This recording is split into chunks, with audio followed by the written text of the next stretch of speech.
Greetings, guitar engineers. I'm Desi Cerna. I want to talk a little bit about the chord progression heard in the song Life is a Highway. This song was originally written and recorded by Tom Cochran, but I'm playing the version that has become more popular by Rascal Flats. I want to show how this song is a great example of why learning the construction of the major scale and how it is harmonized to form chords is so critical to understanding popular music. Let me walk you through the chord changes here quickly, and then we'll get into the theory and why that theory is so helpful. All right, so the chord changes here are, I'm using power chords D, C, B flat, and then from here B flat. Then I'm playing just an F note and an A note with an A in the bass position. That'd be called F over A or F slash A. And from here I go to F. So.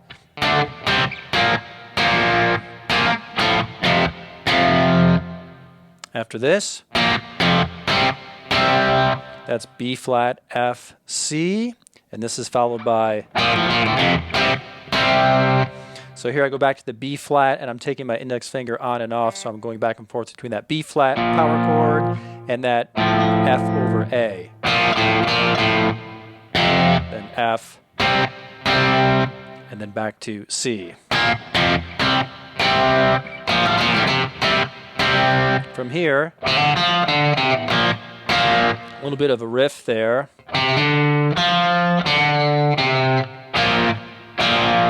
And then it basically just repeats and you play it the same way as you did the first time.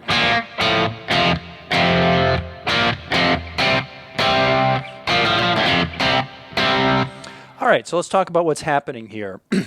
Because to get good at guitar and to be good as a musician, you don't want to just memorize things. You want to understand what's happening musically.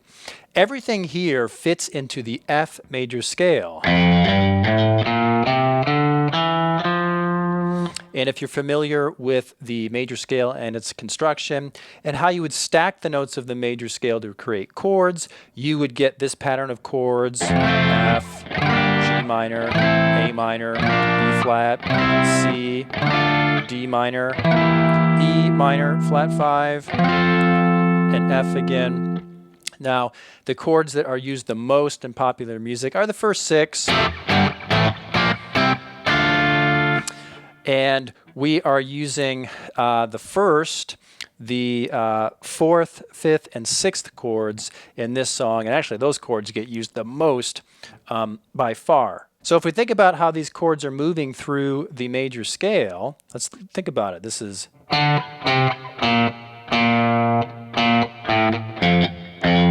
Some people like to think of that numerically because musicians think that way. It helps them understand patterns and movement in music. This would be 6, 5, 4, 4, 4, 3, 1, 1.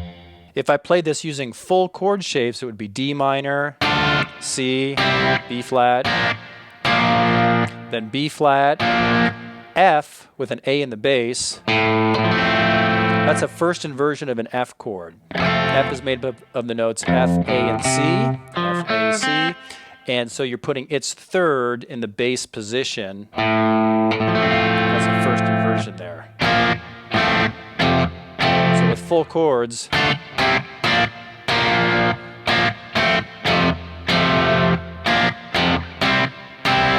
when I get to this part, all right, well, it's going to be kind of impossible to go back and forth between a full B flat and a full F over A that quickly. So I got to use just the power chord, then take your index finger on and off.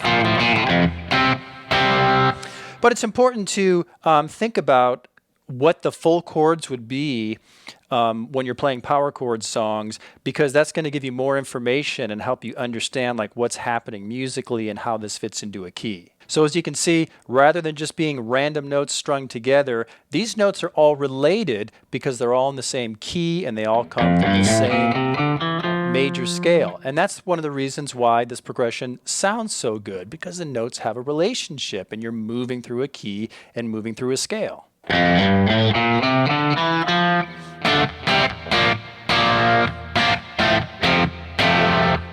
And if you learn the other parts in the song, you would see that those parts also move in this same scale. There's like a pre-chorus section where you use the 2-chord G minor. That G minor is used again in another section of the song.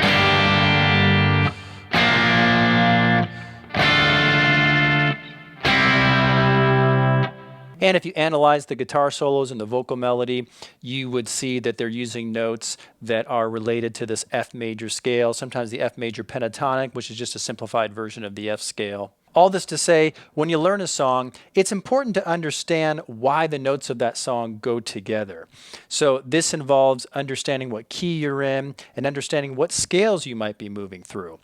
When you know this, then it makes it easier for you to learn songs, makes it easier for you to remember songs, makes it easier for you to be creative because, again, you're not just looking at notes as being random notes on the fretboard. You're seeing a relationship there. You begin to pick up on the common patterns that music is based on. And this is why some people can listen to a new song for the first time and pick it up so easily. It's not just because they're using their ear, because knowing where to look is half the battle. It's because musicians will pick up on very common movement and common patterns that happen in music, and that helps them figure things out and remember things and track their movement on the fretboard. If you would like to learn more about music theory for guitar like this, you can see either one of my books, Fretboard Theory or Guitar Theory for Dummies. And you can also go to my website, guitarmusictheory.com, and enroll in a free video course. All right, that's all I have for now. Thanks for watching. I'm Desi Cerna, and you're a guitar engineer.